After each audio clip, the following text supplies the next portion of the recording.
I was still in uniform when my father told me my leg wasn't worth $5,000. The doctor had just said the word disability not as a threat, but as a fact if surgery didn't happen soon. My phone was pressed to my ear, my boot half unlaced my knee, swollen so badly the fabric strained. On the other end of the line, my mother sighed. My sister laughed. And my father said calmly, almost kindly, "Sweetheart, we just bought a boat. This isn't a good time." That was the moment something inside me went quiet. I was stationed 2 hours from home when it happened during a routine training exercise that was supposed to be boring.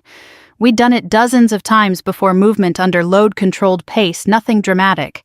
I remember the sound first, a sharp, wet pop that didn't belong in a human body. Then the heat, then the ground rushing up too fast. Pain in the military isn't new. You learn early how to separate discomfort from danger. This was different. This was the kind of pain that steals your breath and replaces it with white noise. I tried to stand. My leg buckled like it wasn't mine anymore. The medic knelt beside me, fingers already pressing, eyes narrowing. "Don't move," he said, not gently, seriously. At the clinic, the fluorescent lights hummed overhead while I lay on a narrow bed, my uniform cut at the knee.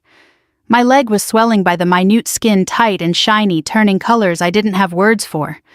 Purple. Yellow, something darker underneath. The physician's assistant didn't sugarcoat it. "You've got significant ligament damage." "Possibly more," she said, tapping the screen where my MRI glowed. "You need surgery, soon." "How soon?" I asked. She paused. That pause told me everything. "This week," she said. "If you wait, you're looking at long-term impairment, limping, limited mobility, maybe permanent." I nodded like she'd just told me the weather. The problem wasn't the surgery, the problem was approval. Anyone who served knows the waiting game. Forms, reviews, authorizations, someone else's signature standing between you and your own body. The earliest the military medical system could approve the procedure was weeks out, weeks I didn't have. The PA lowered her voice. "If you can do this off base," she said carefully, "you should." How much? I asked. She wrote the number on a scrap of paper and slid it across the tray. $500. That was just the upfront cost, the down payment on being able to walk normally again. That night, I sat on the edge of my bunk, my leg wrapped in thick gauze, my boot on the floor like an abandoned shell. Around me, the barracks were loud laughter music, someone yelling over a video game. Life going on.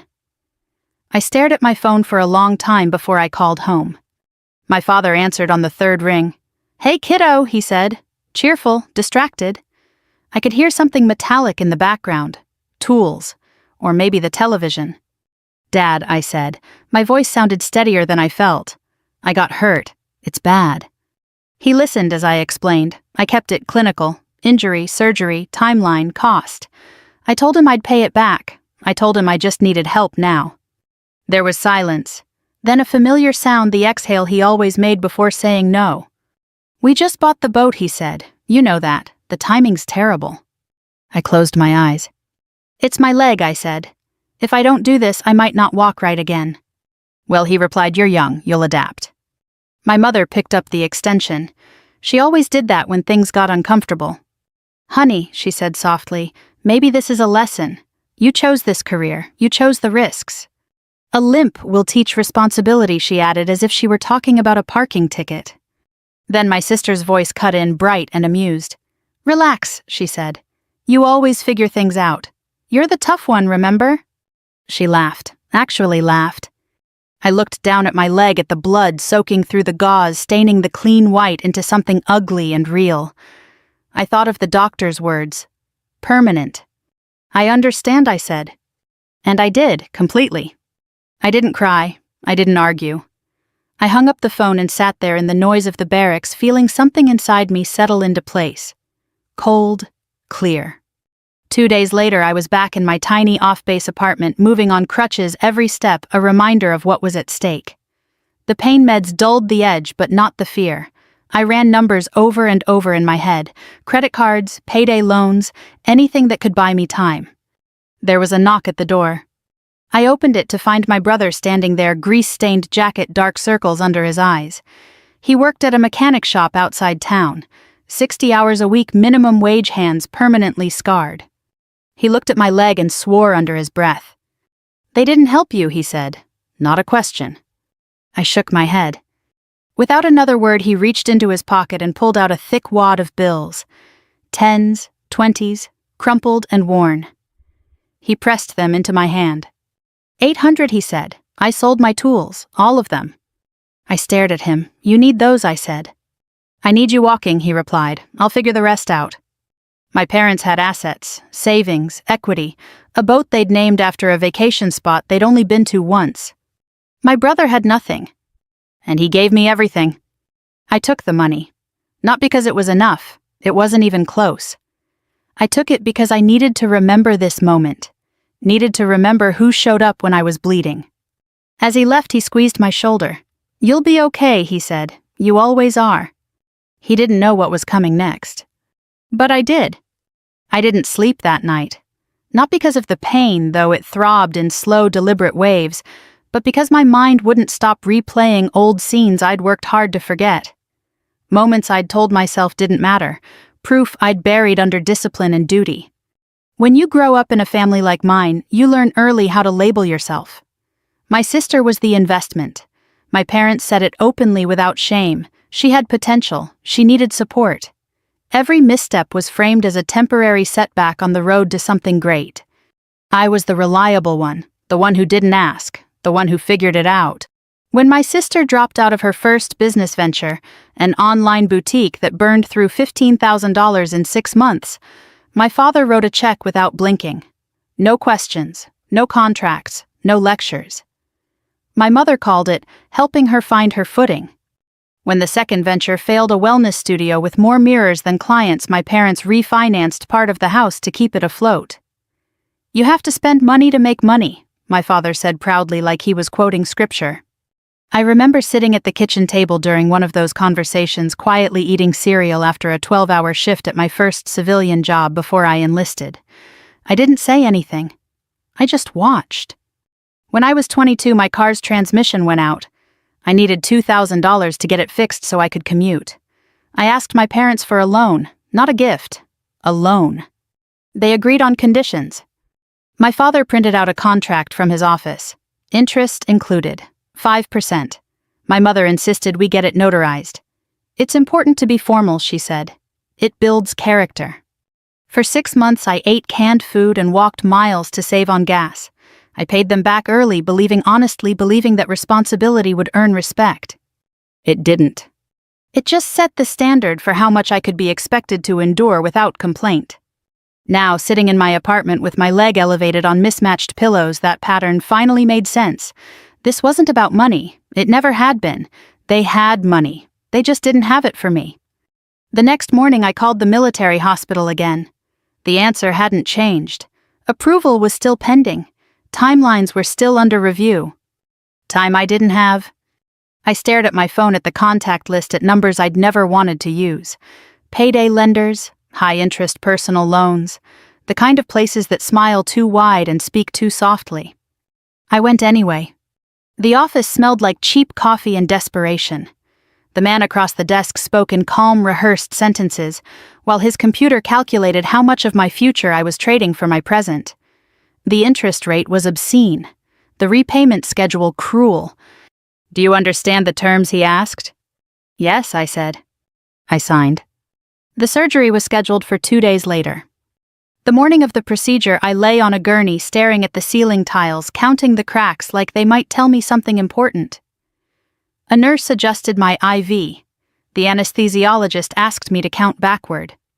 As the world faded, I thought of my father's voice. We just bought a boat. When I woke up, my leg was wrapped in layers of bandages and metal. The pain was sharp but clean, like something had finally been set right. The surgeon came by later and confirmed what I already felt. "We got it in time," he said. "You'll recover fully if you follow rehab." Relief washed through me so fast it almost hurt. Recovery, however, didn't come with financial mercy. The first loan payment was due in 3 days. I checked my bank account. $47 and some change. My paycheck wouldn't hit for another week. I started doing math that didn't add up, moving numbers around like they might magically cooperate. I considered selling plasma. I considered selling furniture. I considered things I'm not proud of. And then I remembered something small and stupid. The receipt in my jacket pocket, from the gas station near the pharmacy. I'd bought a bottle of water, some crackers, and a lottery ticket, a reflex purchase, a joke I made to myself while waiting for pain meds. I pulled it out and smoothed it on the table, opened the app on my phone, read the numbers once, then again. I didn't scream, I didn't laugh. I just sat there listening to the refrigerator hum, feeling my heartbeat slow. It wasn't a headline jackpot, it wasn't fireworks. But it was enough. Enough to breathe, enough to think. Enough to stop being desperate. I didn't tell anyone. Instead, I called a lawyer. Not the kind with a billboard and a jingle, the kind who works in a glass building downtown and charges by the hour because his time is expensive for a reason. When I rolled into his office on crutches, I looked like someone who'd taken a wrong turn in life. He didn't comment, he just listened. I want 2 things, I said when I finished. I want my assets protected. And I want to understand my parents' finances better than they do. He studied me for a long moment. That second part, he said, carefully changes things. I know, I replied, that's why I'm here. As I left his office, my phone buzzed, a text from my brother. How's the leg? I typed back. Getting there, thanks again. He replied with a thumbs-up emoji and a joke about borrowing my crutches if his knee went out. He had no idea what I was about to do. And I wasn't ready to tell him. The paperwork took longer than the pain. That surprised me. I'd expected the physical recovery to be the hard part, the slow grinding work of learning to trust my leg again. Instead, it was the waiting rooms, the signatures, the calls that never got returned. The world of forms and fine print was colder than any operating table. The loan payments began exactly when they said they would. No grace period, no understanding. Just automated withdrawals that didn't care whether I was still on crutches or sleeping on my couch because the bed was too far from the bathroom. Every month, half my income disappeared before I could touch it. I tightened everything. No streaming services, no eating out. I counted grocery items like they were ammunition, rice, beans, eggs. I learned which pain days I could skip the medication and which ones I couldn't. And I healed. Slowly, methodically. The way the military teaches you to do everything one controlled movement at a time. Physical therapy became my anchor. The room always smelled faintly of disinfectant and rubber mats. My therapist, an older man with a quiet voice and steady hands, never rushed me. You don't need to prove anything here, he told me once as I struggled through a set of balance drills. Your body's not your enemy. I wanted to believe him. Between sessions, I met with my lawyer. His office overlooked the city, all glass and steel and quiet confidence. He never raised his voice, never overpromised. He just asked precise questions and waited for precise answers. 3 days after my first visit, he slid a thick folder across his desk. This, he said, is the story your parents tell themselves. I opened it. The myth unraveled fast. The house I'd grown up in, the one my mother liked to call their nest egg, was leveraged to the edge, refinanced more times than I could count, 3 months behind on payments, final notices buried under unopened mail. The boat not paid for, not even close. The down payment alone sat on a credit card with a brutal interest rate. The rest was financed through a loan that assumed future income that didn't exist. My sister's business bleeding cash. Payroll covered by pulling equity out of the house. Taxes. Complicated in a way that made my lawyer's mouth tighten.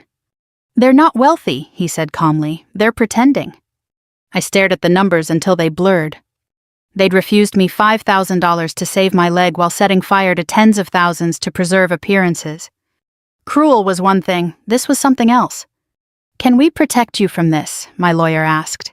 Shield your assets so you're not exposed when it collapses. I closed the folder. No, I said, I don't want to run from their debt. He raised an eyebrow. I want to own it.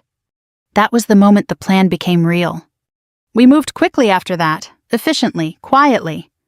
A company was formed, a name chosen that meant nothing and everything at the same time. No family connections, no personal identifiers, just a clean shell. Through the company, we approached the institutions holding my parents' debt. Banks don't love bad loans, they love clean books, and they'll trade one for the other faster than most people realize. I bought their debt for less than it was worth. Not out of greed, out of clarity. Within 48 hours, I went from being the daughter they dismissed to the entity that owned their house, their loans, their fragile sense of stability. They didn't know. That was the hardest part, to sit with the knowledge that if I walked into their living room and told them the truth, they'd never sign what they were about to sign. They'd cry, they'd plead, they'd rewrite history. So I didn't go as their daughter. I went as opportunity. An intermediary reached out on behalf of my company. Professional, polished, British accent my parents always trusted more than their own instincts. A meeting was set at a private lunch club downtown, the kind of place my father loved because it made him feel important. I wasn't there, I didn't need to be. I listened later through a recording as the pitch unfolded, how my company specialized in distressed assets, how we saw value in their property, how we believed in retention strategies for families like theirs. A sale and leaseback arrangement, immediate relief, no foreclosure, no public embarrassment. They could stay in the house, maintain their lifestyle, even receive a small line of credit to stabilize operations. My father preened, I could hear it in his voice. My mother asked careful questions, but only about optics, not terms. My sister talked about expansion. The contract was long, 50 pages, dense. Buried inside it was a clause so sharp it might as well have been a blade. Any violation, any late payment, any misuse. Immediate termination, immediate possession. No court delays, no grace. They didn't read it. Why would they? People like my parents never believe the rules are meant for them. When the pen scratched against paper, I felt something settle in my chest. Not satisfaction, not joy. Finality. That night, I stood up from the couch without my crutches for the first time. My leg held. I took a careful step, then another. I wasn't limping anymore. And for the first time since the injury, I smiled, not because I'd won, but because I could finally stand on my own. They still thought I was the daughter who'd figure it out. They had no idea what they'd just given me. I didn't rush the next step. That was the discipline the army had burned into me. Move with intention, not impulse. When you hurry, you make noise. When you make noise, people look. And if there was one thing I needed right now, it was silence. From the outside, nothing changed. My parents told friends they'd restructured. They used words like savvy and strategic at dinner parties. My sister posted filtered photos online, champagne flutes, a new bracelet catching the light captioned with vague affirmations about alignment and abundance. They looked lighter, relieved, almost smug. They had no idea they were tenants. I watched from a distance, rebuilding my body while they rebuilt their illusions. Physical therapy progressed from balance boards to resistance bands, from cautious steps to controlled lunges. My therapist nodded approval, then pushed harder. "You're stronger than before," he said one afternoon. "That injury forced you to correct things you didn't even know were off." I understood what he meant. Pain, when addressed, doesn't just heal, it recalibrates. Financially, the same principle applied. Once I owned the debt, the numbers stopped being scary. They became tools. I knew exactly when payments were due, exactly what the margins were, exactly how fragile my parents' situation remained beneath the surface confidence. And fragility has a sound. It's quiet, like glass under pressure. The first sign came when my father called weeks after the deal closed. His tone was casual, rehearsed. "Hey," he said. "Just checking in. Haven't heard from you in a while." I kept my voice neutral. "I've been recovering." Right, he said quickly. "Good, that's good." A pause. Then, almost as an afterthought, "We've been busy. Meetings, big changes." "I'm glad," I replied. He waited for more, for praise, for curiosity. When it didn't come, he cleared his throat and ended the call. I set the phone down and wrote the date on my calendar. People like my father need witnesses. When you stop reflecting their version of themselves back to them, they get uneasy. They start making mistakes. The intermediary, still their only point of contact with my company, sent monthly compliance summaries. Clean, polite, boring. My parents skimmed them, I'm sure. They always skimmed things that mattered. Late fees were outlined in bold, usage clauses spelled out in plain language. They nodded, smiled, assumed exceptions would be made. Thanksgiving approached, and with it the annual performance. That holiday was sacred in my family not because of gratitude but because of presentation. The table had to be perfect, the food excessive, the stories rehearsed. It was the one day a year my parents could prove to themselves and everyone else that they were successful. This year was no different.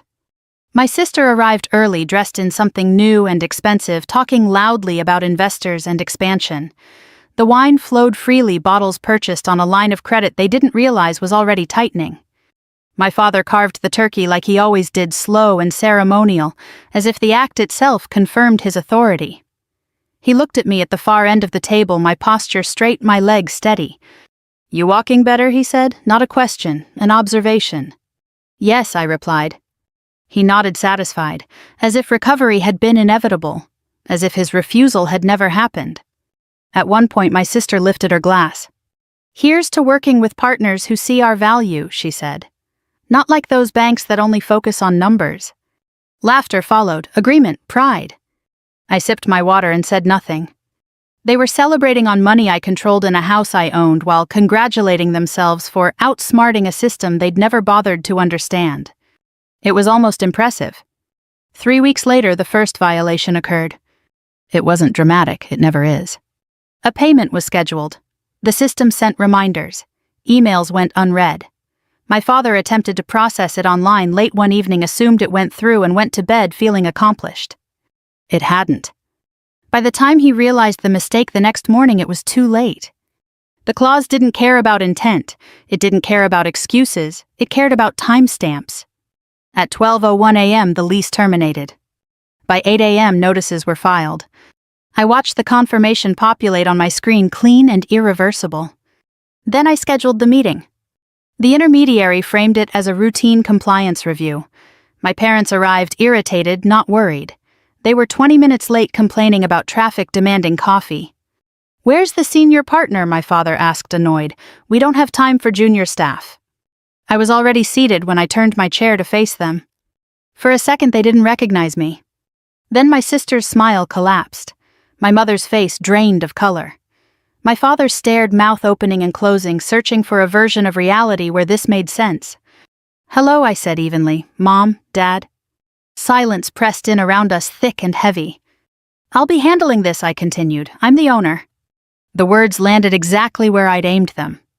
My father surged forward, anger flashing hot and immediate. "This is a joke." "No," I replied, "it's a contract." I laid everything out slide by slide, the debt purchase, the missed payment, the clause they hadn't read. My mother began to cry, not the composed tears she used in public, but something raw and panicked. "You tricked us," she whispered. I shook my head. "You signed." Security stepped closer as my father raised his voice, threats spilling out faster than he could control them. He said things he couldn't take back. He mentioned accounts he shouldn't have. I listened. When he finished, I placed a single document on the table. "I reported that," I said quietly, "weeks ago." The room went still. Outside, the air was cold and clean when I stepped out. I took a full breath, weight evenly distributed on both feet. I pulled out my phone and called my brother. "Pack your things," I told him. "I bought the shop." There was silence, then disbelief, then laughter through tears. I ended the call and stood there for a moment, feeling something unfamiliar settle in my chest. Not revenge. Resolution. The fallout didn't happen all at once. It never does. Collapse is usually quiet, a series of small sounds people ignore until the silence afterward is impossible to deny. After the meeting, my parents didn't go home. They couldn't. By the time they arrived, the locks had already been scheduled to change. The notice was taped cleanly to the front door, printed on heavy paper, the language formal and unforgiving. No raised voices, no scene for the neighbors, just procedure. My mother called first. I let it go to voicemail. Her message was long, fractured, full of half-finished sentences. She cried, then tried to sound reasonable, then cried again. She said words like family and misunderstanding, and how could you? She never said I'm sorry. My father's call came next. No tears, just rage. "You think you're clever?" he snarled. "You think this makes you powerful?" I listened without interrupting, the way I'd been trained to do during debriefs. Let people talk. They always reveal more than they mean to. He threatened lawsuits. He threatened public humiliation. He threatened to expose me to people who would set me straight. Then inevitably he bragged. "There's money you don't know about," he said. "Accounts you'll never touch, offshore, protected." I closed my eyes, steadying my breath. When he finished, I spoke for the first time. "I know," I said. "That's why I filed the report." Silence. The line went dead. 2 hours later, my attorney texted me a single sentence: "Agents are on site." I sat down slowly, the way you do when your body realizes something significant has shifted. Not from adrenaline, from relief. My sister tried a different approach. She showed up at my apartment, unannounced, makeup, perfect eyes red-rimmed, just enough to look sympathetic. She knocked like she used to when she wanted something soft, rhythmic, confident I'd open. I didn't. She talked through the door. "You didn't have to do this," she said. "We could have worked something out." I leaned my forehead against the cool wood, listening. "You always do this," she continued. "You take things too far. You make everything so extreme." I laughed once quietly. "Extreme," I repeated, "like refusing $5,000 for surgery." Her voice sharpened. "That's not fair." "No," I agreed, "it never was." She left after a while. I watched her through the peephole heels, clicking angrily down the hall phone already in her hand, calling someone else to fix what she'd broken. That evening I went for a walk. No crutches, no brace, just my legs steady beneath me, moving through cool air and falling leaves. Every step felt deliberate, earned. I thought about the girl I'd been, the one who signed a loan with shaking hands because no one else would show up, the one who swallowed disappointment and called it maturity. I thought about my brother. He'd arrived at the shop that morning to find his name on the door, not as an employee, as the owner. The look on his face when I told him he'd never have to sell his tools again, that was the moment everything felt worth it. "You didn't have to," he kept saying. "I know," I told him. "I wanted to." Family, I'd learned, wasn't who raised you, it was who refused to let you bleed alone. Over the next few days, the story spread in fragments. Neighbors whispered. Friends asked careful questions. My parents tried to control the narrative, but narratives collapse under evidence. Accounts were frozen. Investigations opened. The house, my house now, was quiet, empty of the life my parents had curated so carefully. I didn't feel triumph. I felt something calmer, cleaner. They hadn't been destroyed by me. They'd been undone by their own arrogance, their certainty that rules existed for other people. All I'd done was stop protecting them from the consequences. One afternoon, as I finished a therapy session and stepped outside into the sunlight, my therapist called after me. "You walk like someone who trusts herself again," he said. I smiled. "I do," I replied. The house stayed empty longer than I expected. I thought there would be noise, lawyers, accusations, public scenes. Instead, there was a strange quiet that settled over everything like dust after a building comes down. My parents disappeared from their old routines. The lunch club canceled their membership. The marina reassigned the slip. Friends stopped calling, unsure which side of the story they were supposed to believe. That silence told me more than any argument ever could. I focused on my recovery. Not just physical, but internal, the kind that doesn't show up on scans or charts. I returned to duty, gradually following protocol, earning back trust the right way. My commanding officer didn't ask questions. He didn't need to. He watched how I moved, how I carried myself, and nodded once. "You're good," he said, clear-headed. I was. One evening, my brother and I closed up the shop together. The place smelled like oil and metal and fresh paint. He'd repainted the walls himself, hung the tools he'd replaced one by one. There was pride in his movements now, a lightness I'd never seen before. "They came by," he said casually, wiping his hands on a rag. I froze. "Who?" "Mom and Dad," he replied. "Didn't come in, just stood across the street for a while." I pictured it instantly. My father's rigid posture. My mother's hands clasped too tight. The building they'd never noticed before because it didn't fit their definition of success. "What did they want?" I asked. He shrugged, didn't ask. We locked up and stepped outside. The sky was streaked with orange and purple, the air sharp and clean. I told them this place wasn't theirs, he added after a moment. Told them they should leave. I looked at him. "You didn't have to do that." "Yes," he said gently, "I did." A week later, I received a formal notice from my attorney. Charges were moving forward. Timelines were set. Nothing sensational, just the machinery of accountability grinding on, patient and relentless. My mother tried one last time. She sent a letter, handwritten, pages of it. I read it slowly once, then again. She wrote about how hard things had been, about how she'd done her best, about how families make mistakes. She wrote about forgiveness as if it were something owed, something transactional. At the end, she wrote, "I hope one day you understand why we did what we did." I folded the letter and placed it back in the envelope. I understood perfectly.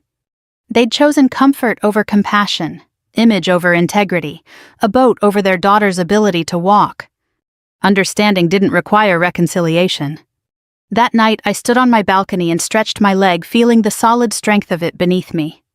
I thought about the version of myself who'd once believed love was something you earned by being easy, by not asking too much. That belief was gone. In its place was something steadier, quieter, self-respect. The final meeting happened on a Tuesday. My parents arrived separately this time. No unity, no performance, just two people carrying the weight of their own decisions. My father didn't look at me when I entered the room. My mother did, and then looked away. The attorney reviewed the terms, the outcomes, the consequences. There was no drama left to mine. When it was over, my father finally spoke. "You didn't have to ruin us," he said hoarsely. I met his gaze level and calm. "I didn't ruin you," I replied. "I stopped saving you." He flinched as if struck. Outside, the air was crisp. Fall had deepened while I wasn't paying attention. Leaves crunched underfoot as I walked to my car, each step sure, unbroken. I thought of the night I'd sat bleeding through gauze phone pressed to my ear, being told it wasn't a good time. I thought of the $800 in my brother's hands. And I knew without doubt that I'd gone exactly far enough. I didn't expect closure to feel so ordinary. There was no final confrontation in the rain, no dramatic apology, no moment where everyone suddenly understood each other and embraced. Life didn't work that way, especially not after the kind of choices my parents had made. What there was instead was distance. Weeks passed, then months.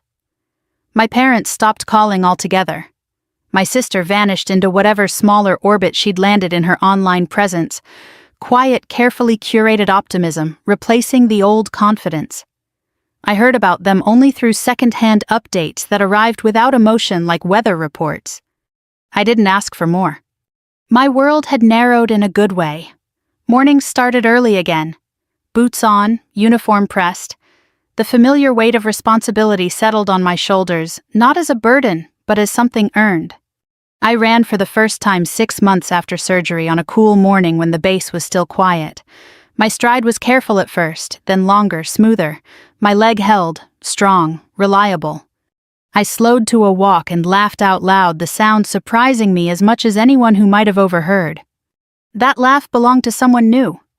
My brother thrived in ways I'd always known he could if someone just got out of his way. The shop expanded. He hired 2 apprentices. He stopped apologizing for taking up space. One night over takeout eaten on overturned crates, he looked at me and shook his head. "You know," he said, "I still can't believe you did all that." "I didn't do it alone," I replied. He smiled. "No, but you finished it." That mattered more than he knew.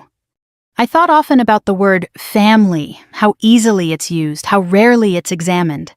Growing up, I'd believed family meant endurance, loyalty at any cost, silence as proof of love. I know better now. Family is who shows up when there's blood on the floor, who doesn't ask whether it's convenient, who doesn't turn your pain into a lesson. My parents had chosen a boat over my leg, image over integrity, comfort over compassion. They hadn't just refused money, they'd refused to see me. And in doing so, they'd given me something unexpected: clarity. I didn't become cruel, I didn't become vengeful, I became precise.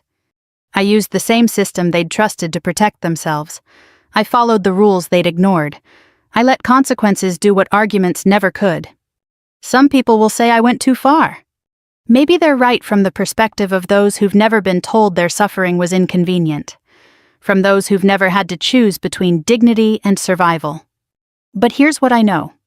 I can walk without pain. I can sleep without resentment. And I can look at myself in the mirror without wondering why I wasn't enough. That's not revenge, that's freedom. If you're listening to this and something in it stirred, if you've ever been the dependable one, the quiet one, the one who was told to endure, because you always could, I want you to know this. You're not weak for needing help, and you're not wrong for stopping the cycle. I'd love to hear your thoughts. Do you think I went too far or just far enough? Leave a comment below and tell me where you're listening from. We share stories like this every day, stories about justice, second chances, and what happens when the underestimated stop playing by rules that were never meant to protect them. Subscribe if you'd like to keep walking this road with us. You're not alone.